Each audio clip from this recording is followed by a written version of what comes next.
was dotted with paintings and prints roughly the size of an A4 sheet of paper.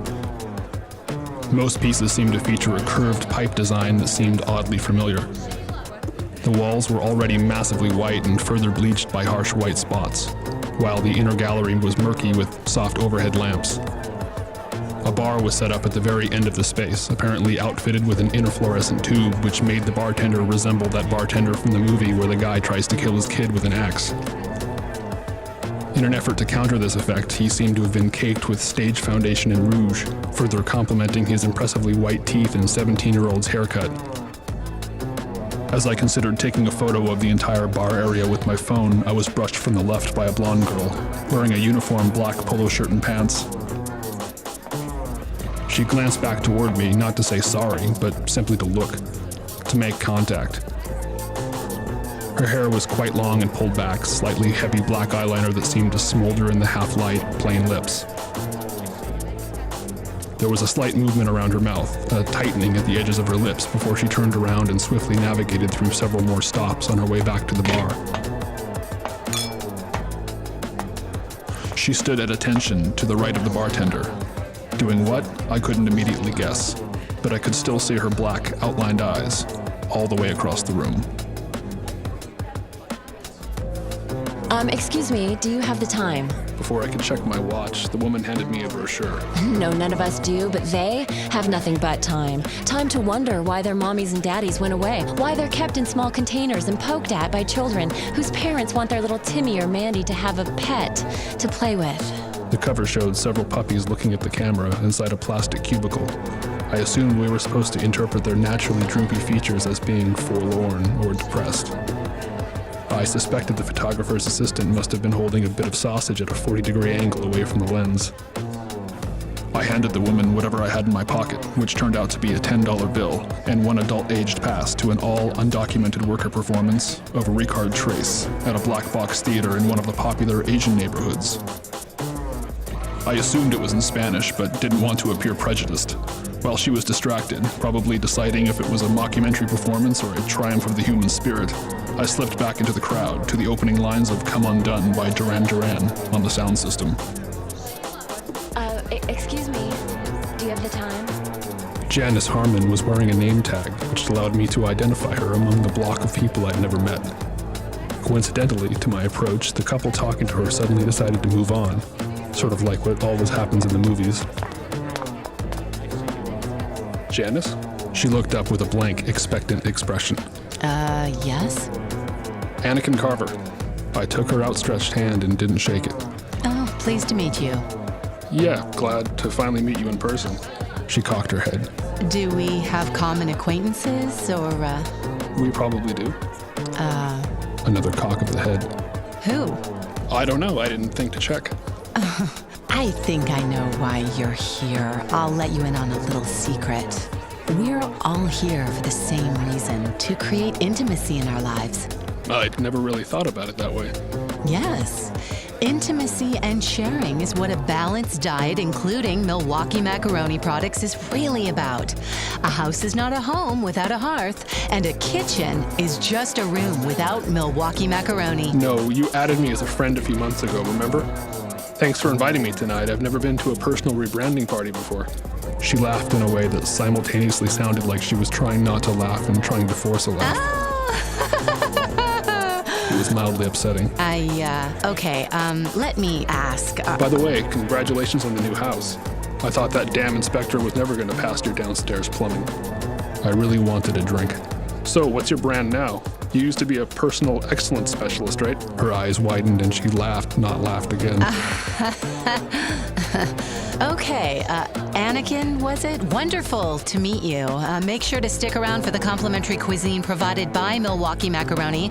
You'll taste 3 kinds of cheese, guaranteed. Bye, nice to meet you. She hurried that last part and transitioned away. The girl at the bar looked away just as I looked at her. She was back in place, standing almost perfectly straight, aside from a mild slope in her shoulders. The bartender had said something and she was smiling in response. It was probably slightly amusing at most. He was probably in his mid to late 30s, but actually looked like it rather than just happening to be that age. She couldn't have been older than 24. Rather than approaching the bar area right then, I followed a waiter until he stopped moving to grab a glass of sparkling white wine, doubtful it was authentic champagne, from his tray. My favorite series of pieces were of tables and chairs, done in smeared oils on blank white backgrounds. There were several different designs of chairs, straight-backed, rounded, and the ultra-modern Scandinavian, and most of them involved macaroni noodles in some way, now that I noticed. As I approached the row of chair sculptures, a projection screen above them displayed a basic version of my profile, including photo, name, brief biography, and my most recent 3 status updates. Party guests were encouraged to friend me during this time by aiming their camera-enabled smartphones at the screen.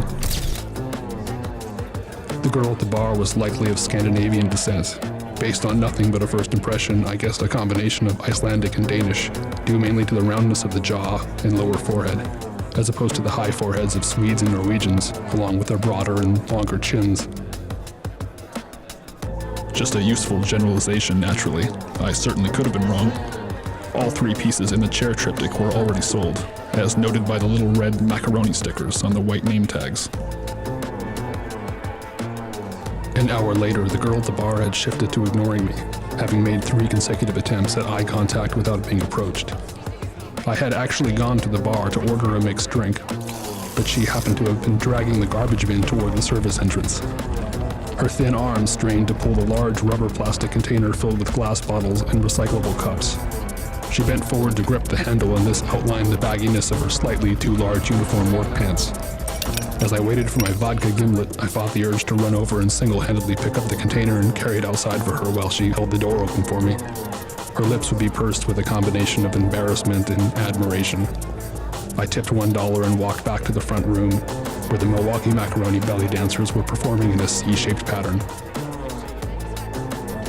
The crowd seemed to have been infiltrated by young, thin women in matching red dresses and boots, wielding handheld video cameras. One of them advanced on me, looking up with her big, curious eyes. I wasn't sure what to do, so I handed her my card. She took it without looking and moved away. I had 4 cards left in my shirt pocket, and at this rate I'd need them all. In the middle of the room, an older gentleman had apparently sat down on a sculpture of a chair made entirely from macaroni noodles in a fit of confusion. A scruffy young man who I assumed was the featured artist kept tugging on shirt sleeves and yelling, "Look, he's gone and done it!" in a very broad Australian accent, surprisingly broad, hawker even. Janice was all smiles as she gently escorted the gentleman with the tired legs away from the centerpiece and toward his wife, whose face wasn't anywhere near as red as the cheap Cabernet the waiters were handing out, but as close as was naturally possible. Along the walls, an electronic feed featured profile updates where people just like me made mention of Milwaukee macaroni products in 140 characters or less. I placed my plastic glass down on a small table covered in flyers and folded papers. The girl from the bar was talking to one of the security guards, not facing him, but standing alongside with her arms folded. She somehow sensed my looking and glanced over at me. This time, she didn't look away. I could approach her and hand her my card without saying anything during the chorus of a song that was currently playing. She'd read it, see my title, and even if she didn't understand what an associate creative director was, she'd see it was clearly better than catering assistant or actor bartender and be persuaded. Alternately, I could introduce myself and talk to her with the equality of a fellow guest. Tell her how I couldn't stand the phonies and ask what time she got off work. She wouldn't answer immediately, but sort of look at me, glancing back and forth between my eyes to test my seriousness with an amused expression and then look over at the bartender before answering me. I'd be idling in the parking lot as she walked out of the back entrance. Half an hour after closing, dressed in her street clothes, she'd wave goodnight to the 4 older guides and her crew who would watch with resentful interest as she hurried toward my car and climbed into the passenger seat, looking up at me with those blue inside black rimmed eyes. We'd drive to the coast in near silence. She'd lean against her open window and look back at me every so often while I tuned the radio for something properly evocative. My eyes would drift over her clothes. Designer jeans and a fairly sensible floral print silk chemise top, fabric too thin for the night air. She'd try not to shiver, but I would notice the goose flesh along her fair arms. We'd be parked at the coast several hours before dawn, somewhere away from the main road overlooking the ocean. We'd pass back and forth a half-empty bottle of vodka she'd liberated from the bar before final count, with a wink to the bartender, who knew she'd never give in to him, even though they were the closest in age among the crew, and occasionally she called him late at night to talk because he was the only guy who would listen. She'd smoke an ultralight cigarette while I hooked up my MP3 player and cued a playlist I'd created months ago for such an occasion. Only a few bars into the next song, she'd already have forgotten to put the cigarette to her lips, and the ash would have burnt halfway down. She was likely an actress trying to earn money in a flexible job while going out for auditions during the day, which explained her uncanny sense of presence in the gallery. Left unspoken were the several years she'd been at this job while not managing to land much of any on-camera work. There would be an undercurrent of desperation about her that I'd have unconsciously felt within her very first glance. The hunger for recognition and to be looked at with desire. That very sexualized despair would have excited me. We wouldn't know each other's last names, and there would be maybe 3 hours left before dawn. The intensity of night would be crucial here. Neither of us would want to face the other in daylight. She'd ask me if I had any coke, and she'd actually mean cocaine, and I wouldn't. Then she'd feel self-conscious for having asked. She'd turn and look away toward the dashboard without actually seeing it, lost in her momentary thoughts. The mournful vocals in the song would seem to underscore the loneliness and craving between us. The distance between our two bodies would seem oceanic. She'd be laying at a slant, head resting on the seat back, looking back at me from an angle. I would reach over and take the cigarette from her delicate fingers, toss it out the window, then lean in and almost touch her lips. I would notice faint freckles across her cheeks. Her bare, unpainted lips would part. Pale blue eyes lined in black. Her breath would catch, and the song ended, and another one I didn't really like started as the waiters started coming around with Milwaukee macaroni samples in small biodegradable single-serving containers. I looked at my phone. No new messages, but it was almost midnight. The girl finished talking to the security guard and walked back in the direction of the bar along the perimeter of the gallery, picking up discarded glasses from small tables. She was wearing a pair of black sneakers with colorful girly socks peeking out beneath the cuffs of her work pants, and I'd somehow missed this all night. They were the exact sort of socks I really wanted to use in my sneakers campaign. This occurred to me as I walked toward the exit and would never see her again.